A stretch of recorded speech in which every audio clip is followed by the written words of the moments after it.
Welcome to GenX and GenZ. I'm your host, Buford Brown. And I'm Ashley Alvarez. Assisted by L.A. Jackson on the drums. And Monique serves up drinks. How was your weekend? Working, showing homes, and then family time on Sunday always, so. That's cool. It's good. What'd you do? I just tried to beat the heat. Yeah. I don't know, just lay down and cut the air conditioner on and maybe some drinks, nothing major, but no, I just been beating the heat because it's been 100 plus for the last, I don't know, 2 weeks in the valley, so. It's going to stay like that for a little bit longer too. Yeah, so. I mean, I'm trying to get my mind used to the fact that it's super hot, you know what I mean? I guess say you can get used to it, but I don't think you could ever get used to it. I think it's in your head, yeah. It's all in your head. I mean, I was speaking of mindset, thinking about some things this weekend. I was thinking about, there's a poor mindset, a middle mindset, and a rich mindset, middle class mindset, right? Mm-hmm. I feel like people that say, I think there's a saying that says, if you give somebody money, right? If you give two people money, mm-hmm. regardless of what happens, that same person is either going to make more money or that same person will eventually be broke. You know what I mean? Depending mm-hmm. on their mindset. But they were giving the same amount of money. Same amount of money at the same time. But it's just the mindset that changes the game. And people don't understand. They think money determines, whether you're rich or middle class. Mm-hmm. It's all mindset. What do poor people think? And we kind of went over it in the earlier episode. Poor people think, I'm going to work this job, I'm going to get this check, and I'm going to pay my bills, and hopefully I can have some fun. Yeah, maybe vacation every so often. Mm-hmm. And that's it. That's going to limit all their accessibility. That's all they really care about. I'm going to sit up on this couch, watch this TV, binge watch Netflix, then I'm gonna get up and go to work when it's time. You know what I mean? They just recycle the same thing. And I'm not knocking people that do that. I'm just saying, if you want more out of life, you might want to step it up a little bit. Middle class, those are usually the people with the maybe better jobs, so they get more of a pay than somebody that's like poor. Career people that went to college have a mm-hmm. career. Maybe managers, supervisors. There you go. They feel like, okay, look, I'm going to buy a house, I'm going to buy a car, I'm going to keep my credit high, and I'm just going to work, I'm just going to stay in that middle zone. I'm going to keep up with the Joneses type thing. Yeah. And that's fine because you got a good job, but it's not all about having a good job. It's not about stopping there. Mm-hmm. And so many people do that. I know you see them all the time with people that buy. Yeah, most definitely. Some people make a one-time investment, which is their home, which what I assist them with. Mm-hmm. But most of the time, it's their only investment in their life. It's the only big thing that they'll ever do. Mm-hmm. Yeah. And then once you liquefy out of that, or equity out of that, however you want to put it, now you're back to the same boat. There you go. Okay. Cycle. Exactly. Rich people think that, okay, I'm going to take my money and I'm going to invest it in as much stuff as I can and just hold on to my floor. And what I mean by that is, I have this house, okay, that's fine. This is how much I make, and maybe my job or whatever surplus I have, since I already have this stability, I'm gonna use that to invest in maybe a business on the side, mm-hmm. maybe a rental property, maybe some stocks and bonds, and I'm gonna use that money to maybe buy me a car or to have fun on the weekend.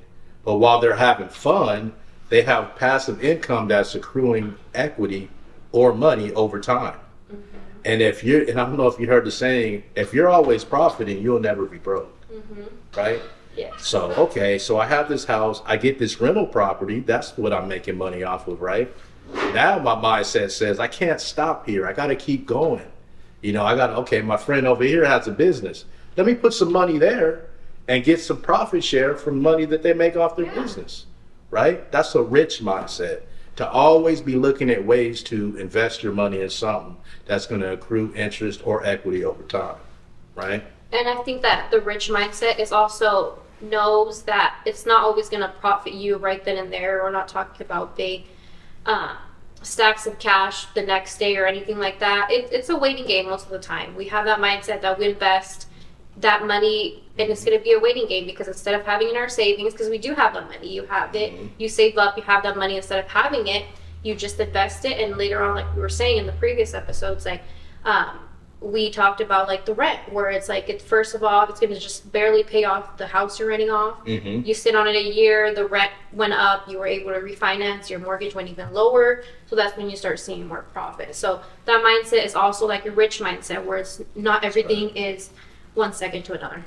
Yeah, and you have to be in it for the long haul. And another part of the rich mindset is being in it for the long haul. Like you just said, you could lose money. You could buy a house, have a mortgage, and the renters on your rental house is paying less than your mortgage. So maybe you're paying an extra $500 a month. Okay, but you got to think of the long term. That's only going to get better. That's today. And you got to be willing to take risk. Anytime you take these type of risks, it's scary. But you're not going to make money unless you take risk. You know what I mean? High risk, high reward is what they always say. You know what I mean? If you don't take the risk, you'll never be able to put yourself in a position to make money. And rich people know that. And you know, it's uncomfortable sometimes. Even with the last purchase I bought, you're a little worried about it, man. You're like, man, this is maybe all I got. Yeah, what if this doesn't work? What if that doesn't work? But here's the deal. You have to take that chance because you're not going to grow. Because the worst case scenario, let's just say you lose money, but you learn something. Learning something is way more money than anything, right? You have to, and then you have to be uncomfortable to grow. If you're not uncomfortable, you're not doing enough. And rich people know that. There you go. You know, you only grow when you're uncomfortable. Definitely. Like when you have that mindset, you're constantly working and doing stuff, even though you're uncomfortable. I know sometimes as well, like this phrase I always use is, everyone says, oh, you're brave, but bravery comes when you walk with fear. So you're brave when you're actually fear. It's normal things to feel. So we're going to feel uncomfortable investing. We're going to feel uncomfortable doing this, buying the home, even though it's not going to make us money the first couple of months as well. So walking while you're uncomfortable is the mindset that we should be having. It is. And another thing I want to touch on is we're programmed to think that, okay, let's do this 9 to 5. They're going to pay me this. You're selling your time. Basically, you're selling your time to somebody to create their dream. Exactly. And again, I'm not knocking who's doing a 9 to 5. I'm just saying that's a poor mentality way of thinking, because your time and your physical ability is a limited resource. They run out. They won't. Your muscles and your time runs out, and you can't get that back. Okay? So when you sell your time to build somebody else's dream, you're not serving your purpose. So that's why you're keeping in a poor mentality. Hate to say it, but it's true. Yeah, of course. Also, I have read this book that kind of touches on mindsets. It talks about what we're talking about, rich, middle, and poor. And we would say rich, middle, and poor class. We're not talking about money situation. We're talking about mindset. So we're not talking about you're actually poor. But the mindset, this one is titled by Robert T. Kiyosaki. Yeah. So the title just itself brings you to attention. It says, why A students work for C students and B students work for the government. So I highly recommend it. Like, talks more in depth about what we're talking about, but it's kind of how we're programmed to think.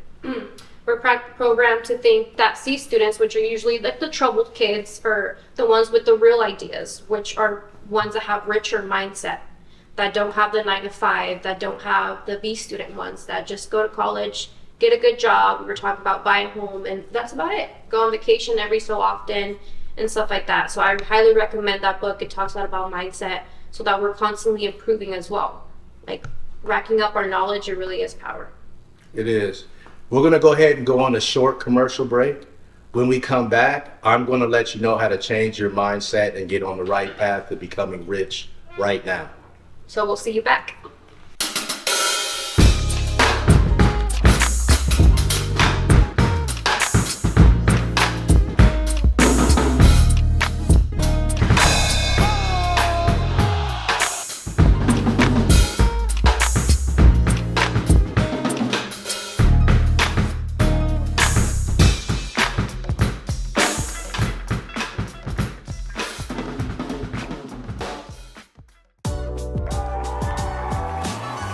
Welcome to GenX and GenZ, the show where two generations collide.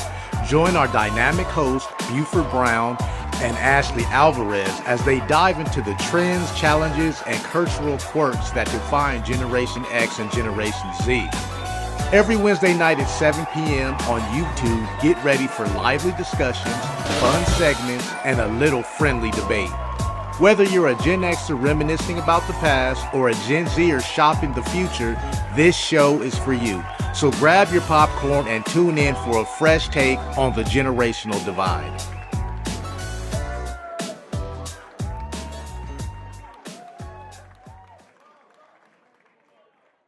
Welcome back to Gen X to Gen Z. I'm Buford Brown. And I'm Ashley Alvarez.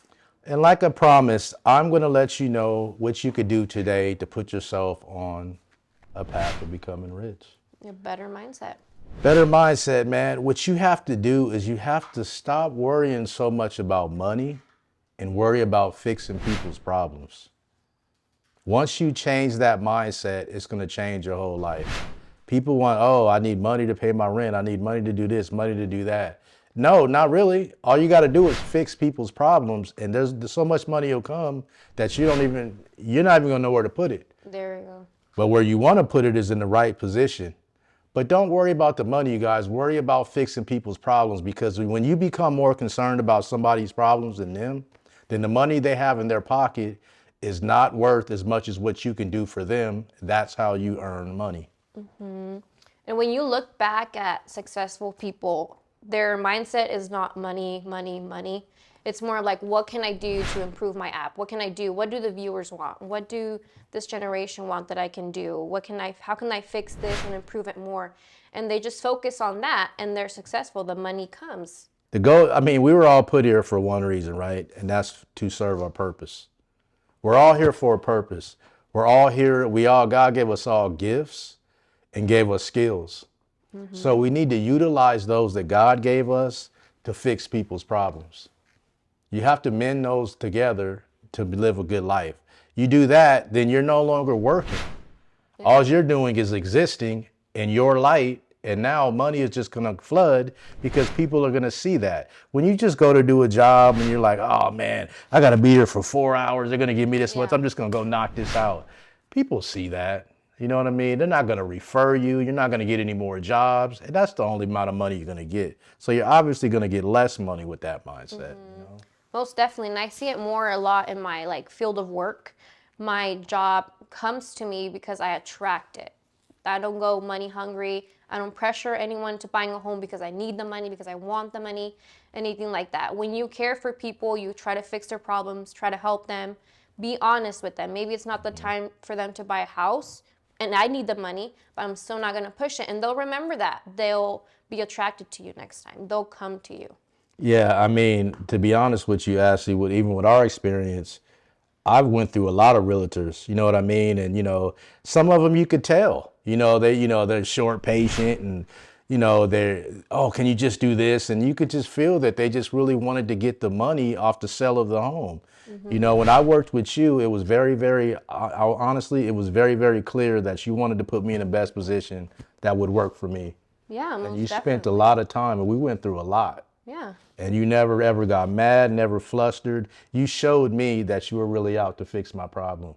And I appreciate that. Thank you. I appreciate it. I know we went through a lot of stuff in our process, and all I can think of whatever you want, I'll do it for you. Because there was points where we're like, what do we do? Do you want to back out? And most realtors like, don't back out. We shouldn't, we're almost there. They push you to it. But I remember we both came to a point where it's like, okay, Buford, what do you want? If you want to back out, I'll tell them and we'll do that. So thank you. I appreciate it. Yeah, well, you have my back. You were like, it's not about me, and it's not about my fee that I get or whatever. It's all about you. Like you said, if you don't want to do this, if you do, let's go. Or tell me what I need to do. Mm-hmm. I think you even offered to mow the grass or something. Yeah. Or you know what I mean? Or, I don't know, but that's just, that's obsessing over my problem more than I do. Mm-hmm. And that really, really goes a long way. That's why the next time as I buy property, mm-hmm. I'm going to buy it from you. Thank you. We'll be right back with Gen X and Gen Z after these messages.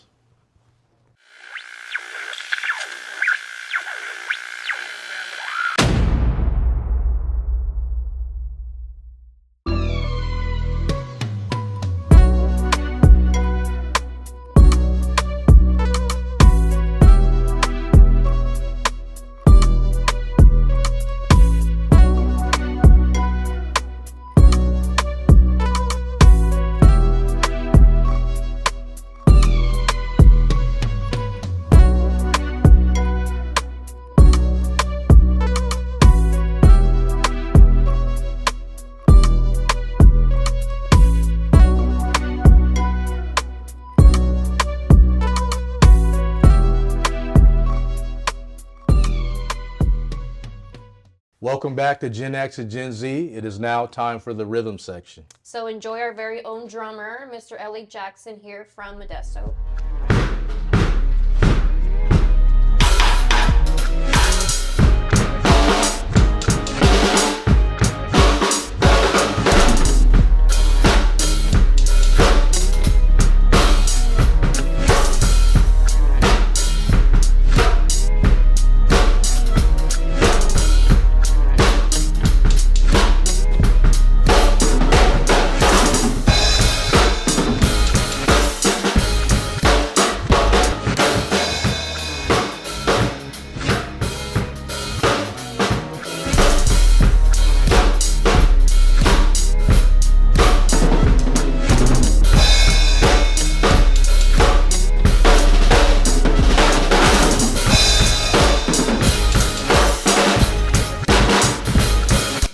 Let's give it up for L.A. Jackson. And thank you for tuning in to GenX GenZ. We hope you had fun and we hope you learned something. See you next week.